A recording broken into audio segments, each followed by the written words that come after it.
Shalom, meus queridos amigos e irmãos. Cá estamos no mais um vídeo, né? Que, se Deus quiser aí, foi um vídeo muito abençoado. Eu não tinha nem em mente que eu ia falar sobre isso, né? Eu já tinha feito, reservado, separado alguns outros versículos e Deus me instruiu para que eu falasse exatamente isso que nós vamos tratar aqui hoje. É algo muito sério, poucas pessoas... Eu fico muito triste com algumas coisas, sabe, meus amados? Porque Deus, Ele está neste momento fazendo, ou seja, levando todo mundo para o final de todas as coisas, levando todas as coisas para o final da era, levando todas as coisas da era para o final do mundo. Eu sei que vocês estão cansados de ouvir esse assunto, já ouviu de repente dos seus pais, dos seus pastores, dos padres, dos sacerdotes, mas dessa vez realmente é sério. É o que estudiosos falam, é o que judeus falam, é o que rabino fala. E nós sabemos que o cristianismo, né, ele começou com os judeus, né? Jesus era judeu, era de Israel, né? E quando realmente as coisas elas convergem para uma mesma direção, alguma coisa vai acontecer, né? Existe um velho ditado dizendo: aonde há fumaça, há fogo. E nós podemos ver isso justamente pela situação atual que a humanidade enfrenta, que nós enfrentamos, né? Nós chegamos num momento que só não vê realmente que tudo está diferente quem quer fechar os olhos e viver dentro de uma bolha, né? Mas nós vimos a mudança de tempo, como as coisas têm andado, como as coisas têm caminhado, né? Governos autocratas, a Europa totalmente assustada com essa PAN, né, que está aí, essa picada de abelha, esse, essa praga, né, que assolou o mundo todo. Né? A Europa está fechada, amados irmãos. Na Austrália, para vocês terem uma ideia, lá é totalmente obrigatório a questão da picada, e quem não tomar, eles estão levando, né? Eles estão fechando essas pessoas nas suas próprias casas e não deixando elas nem circularem. Né? Então está realmente muito assustadora essa questão na Europa. E isso vai chegar até nós. Né? Então por que as coisas chegaram dessa forma? Simples e completamente compreensível. O homem abandonou Deus. A ciência ela foi andando, o homem foi tornando-se tecnológico, e dessa forma ele chegou à seguinte conclusão: para que Deus? Eu não preciso mais de Deus. O homem chegou neste momento da vida dele. Né? Daniel já havia profetizado a respeito disso. Né? E por crescer-se a tecnologia, a ciência, né? O homem abandonaria Deus. Né? E chegamos nesse momento. Para vocês terem uma ideia, estão até já fazendo pessoas fora do útero materno. Eles estão fazendo o útero artificial e criando monstros que vocês não têm nem noção. É chamado híbrido, né? Homem com cabeça de cachorro. Algumas coisas assim que, se eu falar para vocês vão falar: não, isso é ficção, né? Isso é teoria da conspiração. Então, como o nosso assunto não é esse, eu vou partir logo, mas eu queria fazer essa introdução para vocês entenderem o momento profético, porque na verdade nós não vivemos dentro de uma bolha, nós não vivemos, como eu posso dizer, na nossa própria vida, e dessa forma o mundo se resume ao pedaço ou aonde está o alcance dos nossos olhos da notícia. Não, o mundo ele converge para o mesmo lugar. O mundo ele converge para um momento onde as pessoas não querem Deus, não conhecem a Deus e preservam todas elas um pedaço de religiosidade e costume que aprenderam dos seus pais. Porque se o homem conhecesse Deus, ele buscaria a santidade, ele buscaria comunhão com Deus, ele buscaria ter intimidade, aproximação, amizade de Deus. E Deus fala, meus amados, acreditem em mim, Deus fala. Eu mesmo não ia trazer esse assunto hoje, já tinha separado, né, e Deus me deu esse assunto, né? Então eu quero começar com vocês. Eu não sei se vai ser esse o título que eu vou colocar no YouTube, né? Mas eu coloquei como título, para vocês terem uma ideia: a nuvem de Deus está na terra. Cuidado para que seu falso cristianismo não te condene e você seja morto por Deus. Daí vocês falam assim: Celso, isso é loucura, né? Isso não existe, né?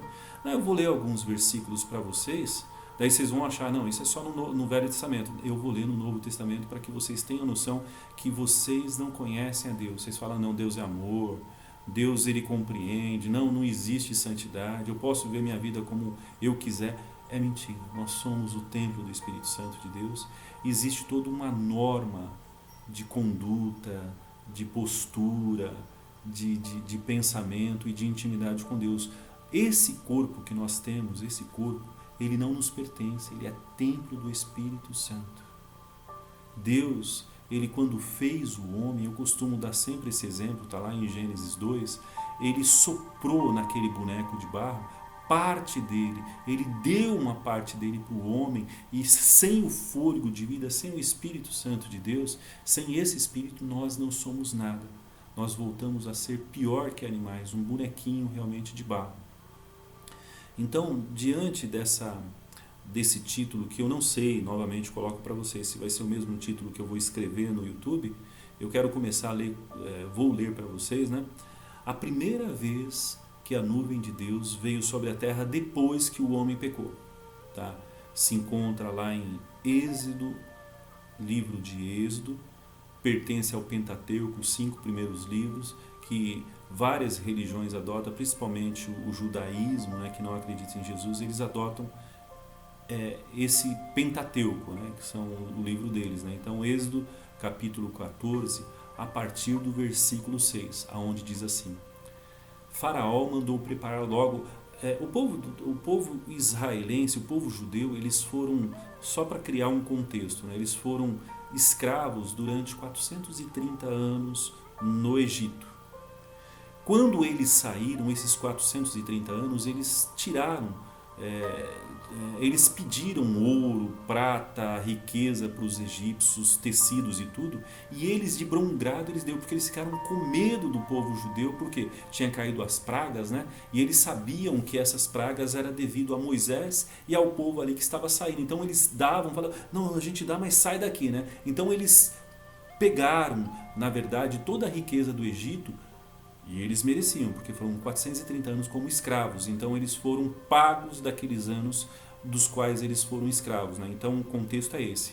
Só que aconteceu ali as 10 pragas e Faraó falou: então pode ir, né? Daí eles estavam indo embora do Egito, né? E eles pararam diante do mar Vermelho. E ali eles ficaram convergidos, né? Era montanha de um lado, montanha de outro, atrás o Egito e na frente o Mar Vermelho, né? Era uma coisa assim, meia sem nexo, né? E com isso o faraó se arrependeu de ter deixado o povo ir embora, né? E ter dado todo o tesouro dele para o povo, né? E aí ele, aí diante disso eu quero ler para vocês, né? Êxodo 14, a partir do versículo 6, vamos lá. Faraó mandou preparar logo o exército de infantaria, pôs também em ação todos os carros de guerra do Egito, 600 carros ao todo. Cada carro era chefiado por um oficial de grau elevado do exército egípcio. O próprio faraó mandou preparar o carro de guerra dele e saiu com o exército. Ele perseguiu o povo de Israel porque tinha levado grande parte da riqueza do Egito em seu poder. Toda a força armada do Egito se lançaram à perseguição. Os soldados da infantaria, a cavalaria, os carros de guerra, e alcançaram o israelita em Pi-Hairote, na praia do mar, em frente a Baal-Zefon, onde estavam acampados. De repente os israelitas olharam e viram Faraó chegando com aquele exército formidável. Ficaram cheios de medo e pediram socorro ao Senhor. Começaram também a fazer queixa a Moisés. Disseram: ora, para que morrer assim no deserto? Era melhor ter ficado no Egito. Ou você acha que lá não existia túmulos para nós? Por que inventou essa história de nos tirar do Egito? Lembra que o que nós nos dizíamos lá? Pois dizíamos, deixa trabalharmos para os egípcios, pois aí era melhor viver como escravos dos egípcios do que morrer nesse deserto. Daí Moisés, ele conhecia o plano de Deus, né? Ele tinha intimidade com Deus. Né? Ele disse para o povo, não fiquem com medo, respondeu Moisés, tenha calma e veja as maravilhas que o Senhor vai fazer para nos libertar. Vai ser hoje, porque os egípcios que vocês estão vendo hoje não verão nunca mais. O Senhor mesmo vai lutar por Israel. Então vocês vão parar de reclamar. Que o povo ali já não era mais o povo hebreu, né? Já era um povo misturado, né? Um povo egípcio que se casou e eles se misturaram com o povo hebreu. Né? Então eles tinham muitas manias, muitas crenças e muitos deuses pagãos dos egípcios. Né? A santidade traz a proteção e a harmonização de Deus. É muito interessante que quando Moisés orou, Deus ele estava à frente, né? Ele com a nuvem dele, ele fez uma nuvem de fogo atrás, protegendo o povo de Israel para que os egípcios não atacavam. E ele falou assim, Moisés, não tem que pedir socorro para mim, diga ao povo que marcha. Daí Moisés ele bateu o cajado dele e o mar vermelho ele se abriu e o povo egípcio eles passaram a pé enxutos, né, no mar. É algo até inimaginável, né? Mas foram feitas várias pesquisas científicas. Isso daí quem quiser pesquisar é muito interessante. Eu gosto muito dessa história do Mar Vermelho, né? Lá eles descobriram os carros egípcios no fundo do Mar Vermelho. Eles descobriram que existe como se fosse uma rua dentro do mar, aonde se abriram, o povo passou. Eles viram, né, que aquela multidão, porque eram 600 homens acima de 20 anos. Então, calculando-se, tinha mais de 3 milhões de povo hebreu que foram libertados pelos egípcios. Né? Então, eles acabaram afundando a terra onde eles andaram. Né? Então, existe toda uma pesquisa científica onde dá para constatar e ver que isso não é nenhuma história de carochinha, nenhum conto. Né? Realmente aconteceu. E quando Deus ele se manifestou através de uma coluna de fogo, né? Ali Deus ele começou a mostrar-se para o povo de Israel. Né? É muito interessante que quando Deus ele se revela para o homem, ele exige que o homem vai se purificando para alcançar a santidade com ele, porque aonde Deus está, há a necessidade de nós mudarmos as nossas vestes. Quando falo mudarmos as nossas vestes, é parar de pecar, viver uma vida de santidade. E a santidade é uma delícia, meus amados, não é nada daquilo que é chato, que você se priva. Não, você já não tem vontade de fazer as coisas que você fazia antigamente, os pecados, as coisas erradas. Deus ele vai imprimindo dentro de vocês, dentro de nós, o caráter dele e esse caráter nos traz saúde. Olha que em Êxodo capítulo 15 diz também, capítulo 15 do versículo 25 ao 26, olha que lá diz, ó, Moisés pede ajuda ao Senhor, ali o povo novamente, né? O povo saiu do Egito, eles caminharam 3 dias no deserto, meus amados. Por quê? Porque quando eles passaram naquelas águas do Mar Vermelho, era como se eles fossem batizados. Deus eles transformou a composição orgânica. Isso é muito espiritual, uma revelação. Quando eles passaram pelo Mar Vermelho, Deus ele transformou a composição orgânica do povo de Israel. Então eles não perceberam. Por quê? Porque eles entraram naquela eternidade de Deus. Eu costumo dizer, e vocês vão, se vocês lerem, vocês vão perceber isso, que quando o povo passou no Mar Vermelho, eles entraram numa eternidade, a sua composição, para você, lá está escrito muito claramente que os pés dele, mesmo no deserto, não inchavam, as vestes deles, eles, tipo assim, criança, as vestes iam crescendo junto com eles, as sandálias não desgastavam, e a composição deles foram mudadas, tanto que eles não perceberam. Eles andaram 3 dias no deserto do Sinai, E só depois eles perceberam, opa, nós não bebemos água. Daí eles começaram a reclamar, Moisés, você tirou a gente do Egito para a gente morrer de sede aqui, né? Se não, vamos lá ler agora que eu criei o contexto, né? Êxodo 15, Êxodo capítulo 15, do versículo 25 e 26. Moisés pede ajuda ao Senhor, porque o povo ele queria apedrejar Moisés quando não tinha água, as suas crianças, os seus animais, né?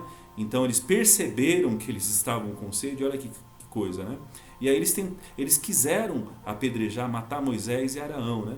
Então ali ele pede ajuda ao Senhor e o Senhor lhe mostrou uma árvore. Moisés jogou a árvore na água, porque aquela água que tinha ali que eles chegaram no deserto de, não sei se é deserto de Sim ou deserto de Oman, eu me esqueci o nome do deserto lá, né? Lá tinha um poço, mas as águas eram muito amargas, os poços é até chamado até hoje poços de Mara.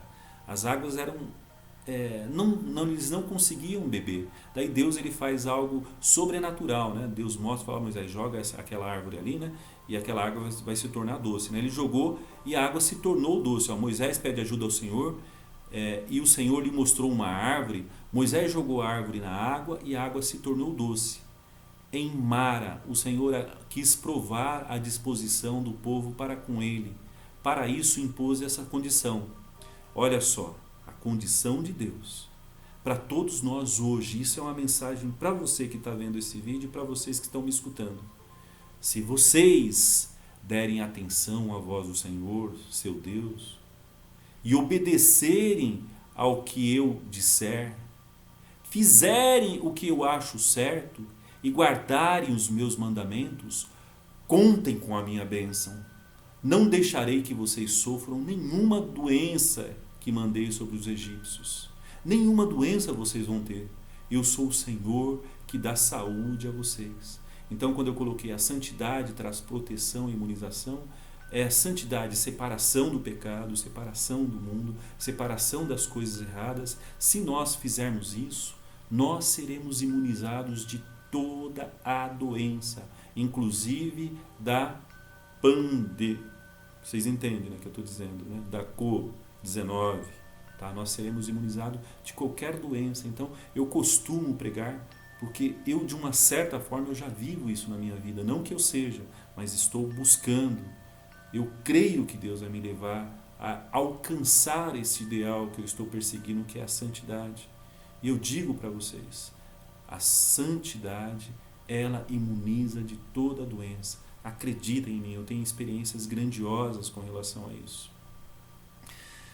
E é muito interessante que quando nós começamos a caminhar com Deus, tome cuidado, porque Deus ele é muito ciumento e as coisas pelos quais Deus nos liberta, Ele não permite que nós voltamos às velhas práticas das coisas que Ele já libertou, que Ele já nos libertou. Então nós temos que ter uma novidade de vida, uma nova forma de viver, uma nova comunhão com Ele, um novo jeito de pensar, de andar, de se vestir, de falar, as amizades. As amizades elas são muito importantes dentro desse caminhar, meus amados. Andem com pessoas que somente estão andando no mesmo caminho que você, no caminho de santidade. Porque a Bíblia diz que os conselhos os maus conselhos corrompem um caminho. A Bíblia diz claramente, exatamente dessa forma que eu falei. Os maus conselhos corrompem os caminhos. E eu conheço muitas pessoas que foram corrompidas e caíram da fé. Caíram de uma vida com o Senhor. Caíram da presença do Senhor e nem sei se elas têm mais salvação. Porque Hebreus 6, capítulo 6, do versículo 4 ao 6, diz que se você foi iluminado, se você algum dia teve o Espírito Santo, contemplou o mundo espiritual, contemplou a graça de Deus, foi liberto do velho pecado, se você cair de novo, lá em Hebreus capítulo 6, do versículo 4 a 6, diz que você não tem mais salvação. Então é muito sério caminhar com Deus, porque Deus é um fogo destruidor. Deus, você caminhando com Deus, você pode ter todas as bênçãos espirituais de Deus, espirituais, porque a nossa terra, a nossa casa não é neste mundo. Mas se você pisar na bola, Deus, o único pecado que Adão cometeu, ele foi tirado da presença de Deus. Ele trouxe a morte para todos nós. Nós, enquanto nós não nascermos em Jesus, nos arrependermos, ser levados realmente à compreensão que nós temos que viver uma vida de santidade, nós não temos Deus. Nós temos a velha natureza de Adão. Então Deus é um fogo consumidor. Cuidado, você que se diz cristão e ainda continua pecando. Você não é cristão, você é um mentiroso e você precisa nascer de novo. Porque se você for cristão, Deus vai te matar, porque você está envergonhando o nome dele. Eu estou falando sério, vocês vão ver aonde essa palavra vai nos levar. Eu vou continuar a ler. Agora vamos ler Êxodo 19, a partir do versículo 9. O Senhor disse a Moisés: falei com você do meio de uma grossa nuvem. Aqui eles chegaram ali em frente ao Monte Sinai, que é chamado até hoje o Monte de Deus, que fica lá na Arábia Saudita. O Senhor disse a Moisés: falarei com você no meio de uma grossa nuvem. O povo escutará a minha voz e acreditará sempre em você. Desça, prepare o povo para a minha visita. Toma a providência para purificar os israelitas. Hoje e amanhã, disse o Senhor a Moisés, que eles lavem a roupa e fiquem prontos para o terceiro dia, porque no terceiro dia, isto é, depois de amanhã, o Senhor vai aparecer à vista de todo o povo. E o povo todo deverá juntar-se aos pés do Monte Sinai. Marque com cuidado limites em volta do monte e avise ao povo, diga a todos, cuidado para não subirem no monte, nem pisem na linha dos limites que marquei. Quem fizer isso terá de morrer. Enquanto não tocar a buzina, ninguém poderá encostar no monte. Pessoas ou animais que fizer isso será morto, a pedradas ou a flechadas.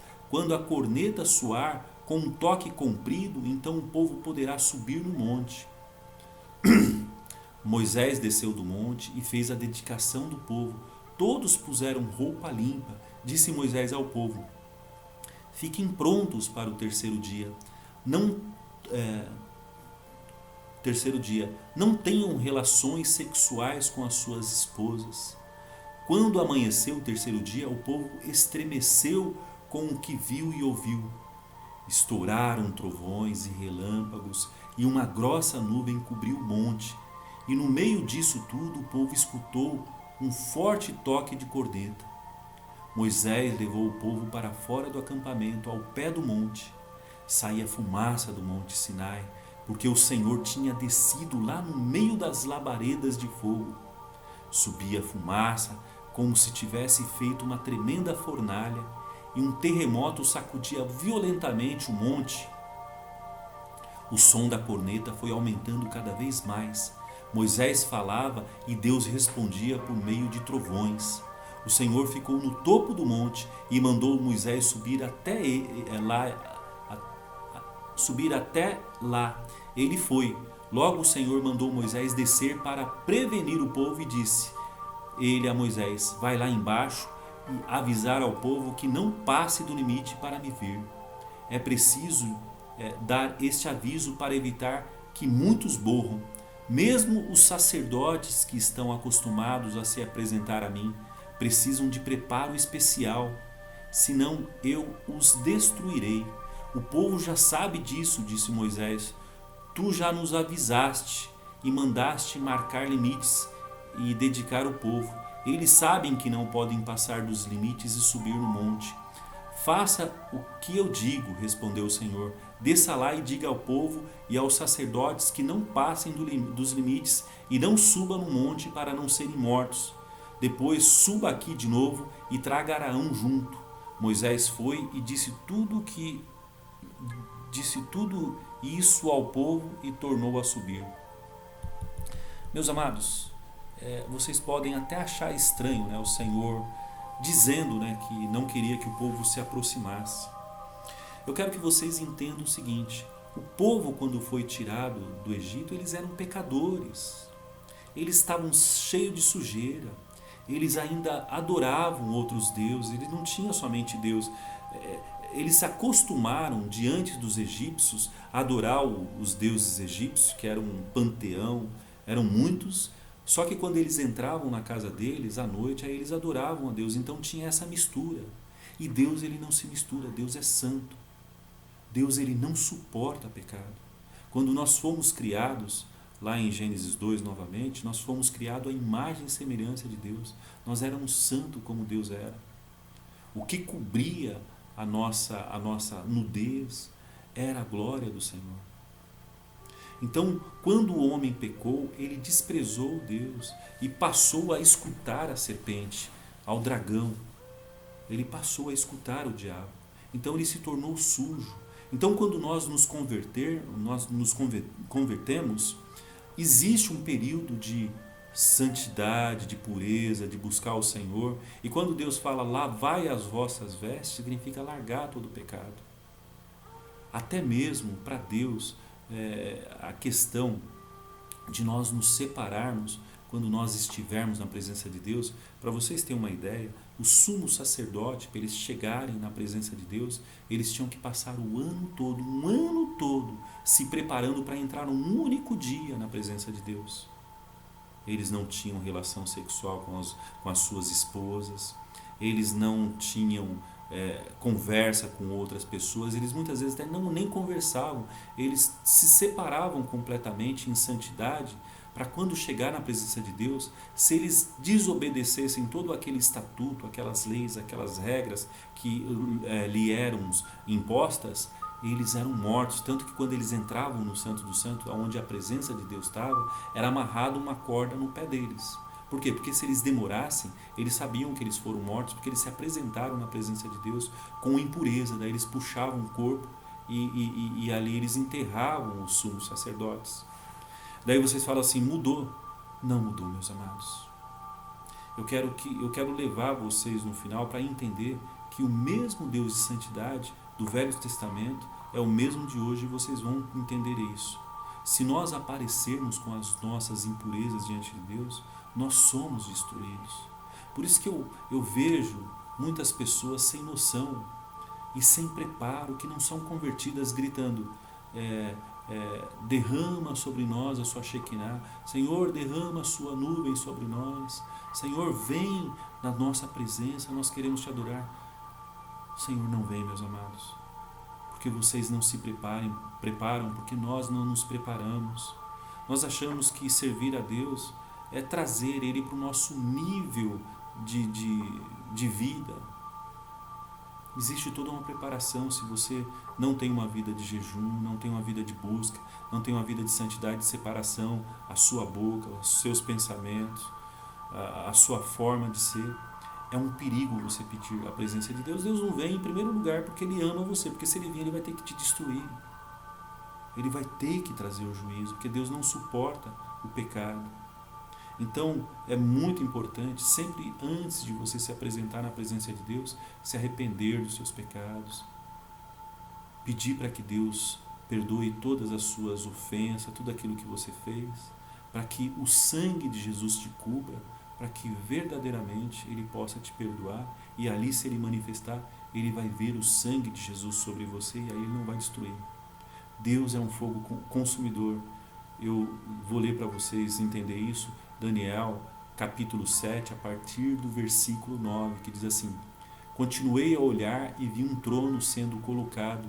O ancião de dia, um dos títulos de Deus Pai, o grande Deus, se assentou para julgar. A sua roupa era branca como a neve, e o seu cabelo era branco, muito branco. Ele estava sentado num trono de fogo, que se movia sobre as rodas também feitas de fogo.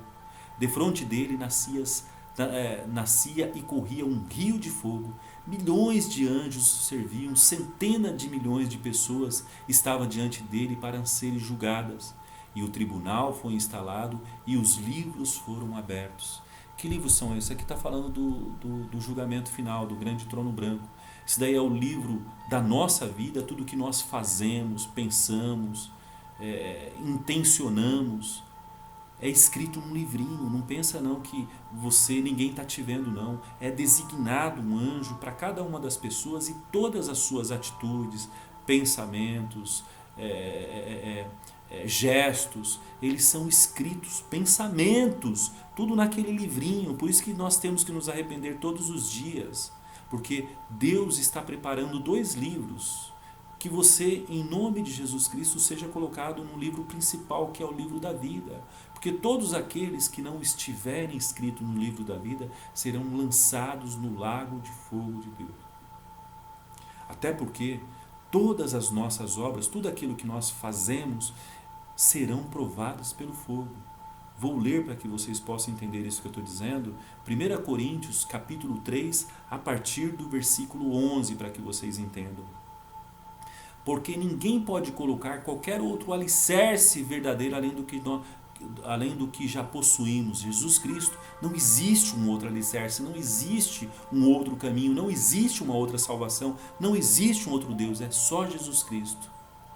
No entanto, existem vários tipos de materiais que podem ser usados para construir sobre esse alicerce, sobre Jesus. Alguns usam ouro, prata, pedra preciosa, outros constroem com paus, com feno e até mesmo com palhas. Está prestes a chegar um tempo de provar no dia do julgamento por Cristo para verificar que tipo de material cada construtor usou. O trabalho de cada um será passado através do fogo para que todos possam ver se ele conserva seu valor ou não, ou o que é verdadeiramente, ou o que verdadeiramente foi realizado. Então, todo construtor que edificou sobre o alicerce com materiais certos, cujo trabalho ainda permanecer, esse receberá sua recompensa. Entretanto, se a casa que ele edificou se queimar, ele terá um grande prejuízo. Ele mesmo pode ser salvo, mas como um homem fugindo através de uma barreira de chamas. Vocês compreendem que todos juntos são a casa de Deus e que o Espírito de Deus vive entre vocês e você é a casa de Deus? Nosso corpo. Se alguém desonrar e estragar a casa de Deus, Deus o destruirá. Porque a casa de Deus é santa e limpa e vocês são esta casa. Vocês entendem quando eu falo que nós somos a habitação de Deus? Que esse corpo que nós temos, não pense que é seu e que você pode fazer qualquer coisa.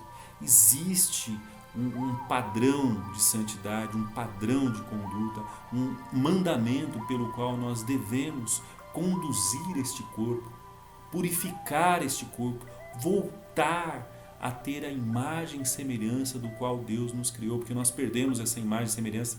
Eu já li com vocês, está lá em Gênesis 5, capítulo 5, capítulo 6. Então Deus, Ele quer que nós purifiquemos o tabernáculo dele, que somos nós. Tá? Eu vou dar uma corrida aqui para que nós possamos terminar isso logo. Não queremos um pastor. É muito interessante. O povo ele não quer Deus, ele quer um pastor, um líder, um homem, mas não querem Deus. Está lá em Êxodo 20, o povo viu os trovões, os relâmpagos, o monte lançando fumaça e ouviu o toque da corneta. O povo ficou de longe olhando e tremendo. Os israelitas disseram a Moisés: é melhor você falar conosco, nós o ouviremos. É melhor Deus não falar diretamente conosco, porque senão morreremos. Moisés disse a todos: não tenha medo, o Senhor veio testar vocês. Ele está fazendo essas coisas para que vocês tenham sempre humilde respeito a Ele e não pequem. O povo ficou de pé longe do monte, mas Moisés ficou perto da nuvem escura de Deus. Então até hoje, meus amados, o povo ele não quer Deus, ele quer um pastor, porque ele sabe que Deus é um fogo consumidor. Deus não mudou, cuidado, igreja, pois a nuvem de Deus está entre nós, acreditem em mim, a nuvem Deus baixou, desde quando ele baixou a nuvem sobre a terra, que foi em 22 de dezembro de 2019, quando os profetas de Deus que estão na terra, e a Bíblia fala que sem profecia o povo se corrompe, então nós temos necessidade de profetas, sim. Se você acha que não, é só ler a Bíblia. Eles estão sobre a terra e eles têm a nuvem de Deus, eles têm o comando dessas nuvens. As duas testemunhas estão sobre a terra. Procurem saber sobre isso, meus amados. Em Mateus 25 fala que quem não ouvir a voz do ex-noivo e acumular azeite, não vai entrar, não vai ser salvo. E quem estão vertendo esses azeites, se vocês quiserem ler, está lá em Zacarias, capítulo 4, quem é as duas testemunhas de Apocalipse 11, tá? Também está lá em Zacarias 4, quem não ouvir essa voz e acumular esse azeite, não vai entrar. Pode ser loucura isso que estou falando, mas é verdade. Deus não mudou, vocês podem ler em Hebreus 13:7. Lembre-se dos seus líderes que têm ensinado a palavra de Deus a vocês.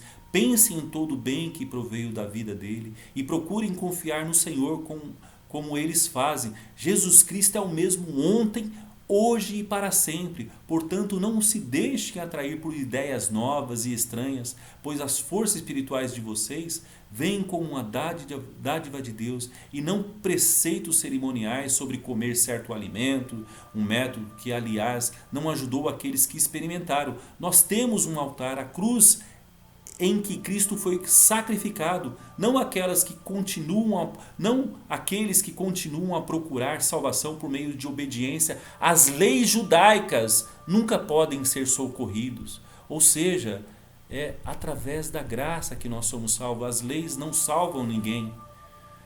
É a graça, a lei ela é inatingível. Daí vocês falam, Celso, tudo isso é Velho Testamento. Eu vou ler como a presença de Deus, como a glória de Deus, quando ela se faz presente em nós, ela é séria. Deus, ele mata todos aqueles mentirosos. É só vocês lerem lá em Atos dos Apóstolos, capítulo 5, tá? A partir do versículo 1. Eu vou falar, porque o nosso tempo está acabando, né, sobre Ananias e Safira.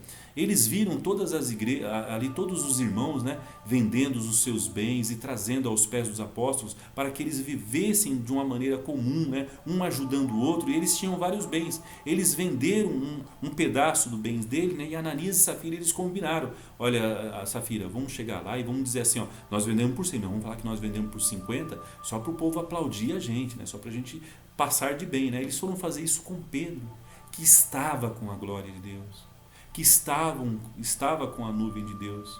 Pedro falou assim, Ananias, você poderia muito bem ficar com o seu bem, é seu, mas você não está mentindo para homem, você está mentindo para Deus. Agora o seu pecado, a sua mentira vai te matar. E na mesma hora ele caiu e morreu.